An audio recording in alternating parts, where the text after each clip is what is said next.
Hello, আসসালামু আলাইকুম। ওয়ালাইকুম আসসালাম। একটা কথা বলার জন্য ফোন দিছিলাম।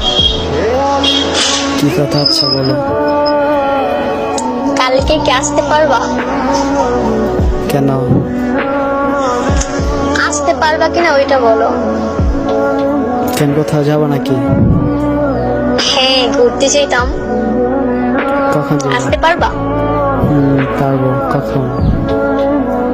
স্কুল টাইমে। আচ্ছা ঠিক আছে। আসতে পারবা? হ্যাঁ আচ্ছা আসবো। আরেকটা কথা শোনো। বলো। Black colour shirt and pant পরে আসবে কিন্তু। ব্ল্যাক এমনিতে আমার ফেভারিট।